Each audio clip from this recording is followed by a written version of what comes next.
Hello. Hello, this is Quint McCord. Is this, Maureen? Yes. Nola's asleep right now, Mr. McCord. Well, I'm sure she wouldn't speak to me even if she were up. You see, I came by today and we had an argument, so I forgot to warn her about something. You see, Maureen, there is a sick man, Silas Crocker by name. He's a mortal enemy of mine. He somehow managed to escape death when the island Nola and I were working on was destroyed by a volcano. Now, he's a very dangerous man, a known murderer, and he's obsessed with revenge on me or anyone else he thinks did him some injustice. Now, I don't want to alarm you, but I think there's a slight chance he may have come to Springfield. Nola and her baby could be in some kind of danger, so please, I want you and your family to take every precaution possible.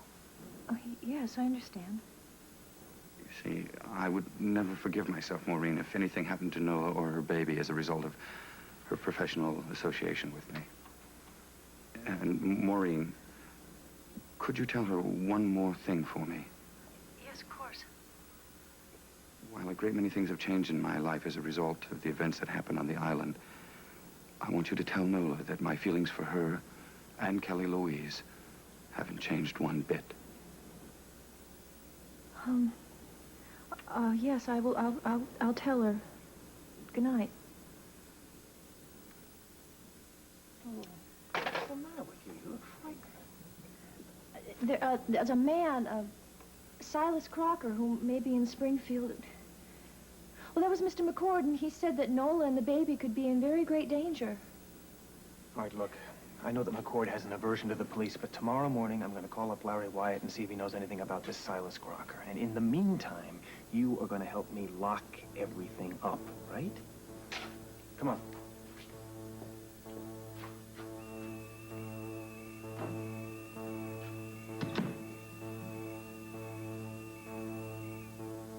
I've just called Maureen and warned her about Silas Crocker. Good.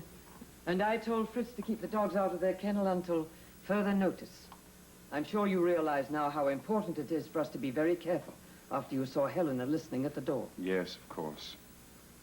You see how important it is now for you to get those papers into a safety deposit box and the artifacts to that museum in New York. Yes, I'll do that the first thing in the morning, but tonight all I can think about is Nola and the baby may be out of our lives forever. They certainly will be, as long as Helena is staying here. Do you remember the man who rented us the villa in the south of France? The summer that you met Blanche Bouvier? Yes, what about him? I had a letter from him this morning. I told you we should sever our ties completely. Never keep in touch with anyone when we move from place to place. I know that. But he was so very kind to us. I just couldn't refuse his offer of friendship. Anyway, he wrote that Blanche is back in Cap d'Antibes.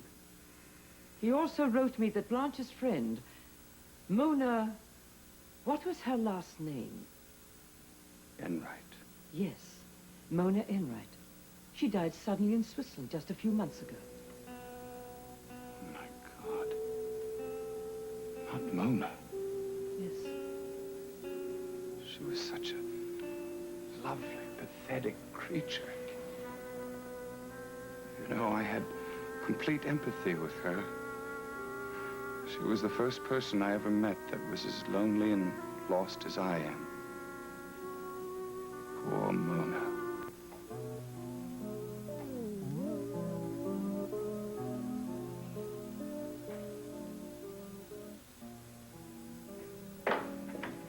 Good morning, Mr. McCord. Good morning. I brought you some coffee. Thank you. Mr. McCord, are you still planning to make those arrangements that we spoke of last night? I'll call the curator of the New York Museum and make arrangements for the golden cradle and the other artifacts. And what about those papers and your other personal items? I don't know. The thought of those papers going into a safety deposit box makes me very uneasy. Yes, but they would still be safer there than in this house. Especially with Helena being here now. Yes. Oh, is Helena up yet? Well, I looked in her room before I came downstairs. The room was empty, and her bed had not been slept in. Hadn't been slept in. That's strange. She told me last night when she was retiring how exhausted she was. Yes, well, of course, you know I don't trust her and I never will, so... I know. Did you manage to get any sleep yourself last night? Not really. With Nola and the baby gone. Well, I'm back to pacing the hallways and walking the floors. Mrs. Renfield, I gave a great deal of thought last night to Mona Enright. Oh, dear. I'm so sorry that I told you about her. No. Did the man we rented the villa from in the south of France give any details concerning her death? Only that it was an accident and that it happened in Switzerland shortly after she'd been married. Poor Mona. You know, Mrs. Renfield, during my involvement with Blanche Bouvier, I became very close to Mona Enright. She, as I, knew what loneliness was all about. We used to discuss it for hours on end. We became very, very close. It's such a shame that she found someone to share her life with, only to lose him forever. You know, perhaps it would be better if we changed the subject. Mr. McCord, Nola Reardon is a fighter, and I admire her spirit. I would like to see you get some of your fight back. And if it takes Nola Reardon, if she is the only person who can do that, then you must find a way to persuade her to come back here with Kelly Louise. I only wish that I could. You know, Mrs. Renfield, this whole situation has been making me question myself and ask this one particular thing. Do I have the right to ask Nola to share my life when a part of it must always be kept a secret?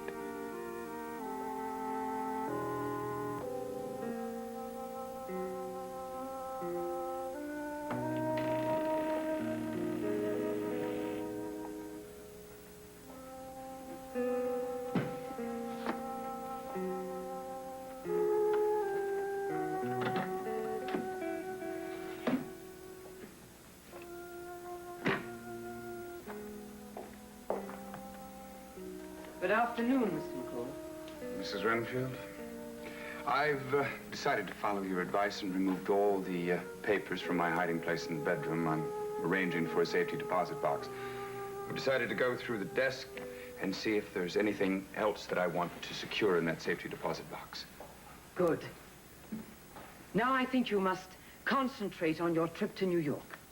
It's extremely important that you talk to the curator of that museum about the donation of the Golden Cradle and the artifacts that I have locked away in the room on the third... I want to hear no more about that room, do you understand? All the things that you have put up there. And I have decided that in September, when our lease expires, you and I are leaving Springfield. And before we do that, I want everything destroyed that you've kept for all these years. Do you understand? I don't think I could ever bring myself to do that. That is an order. And I want you not to ignore me this time, because it is far too important. Mr. McCord, I beg of you to reconsider about leaving Springfield. We had such strong reasons for coming here, and those reasons still exist. Perhaps it's time that I admitted that those reasons are wrong. Just as it's wrong for me to believe that my plans for Nola and the baby can be possibly realized. But everything can still work out if you will only give it time. I realize how depressed you've been over what happened on that island. But you mustn't let it cloud your thinking in other areas of your life. Before you move ahead with your plan to leave Springfield, I think that you should talk to Nola and persuade her to come back. No. Everything is lost. You know that as well as I do. Tell Fritz to let the dogs loose before dark.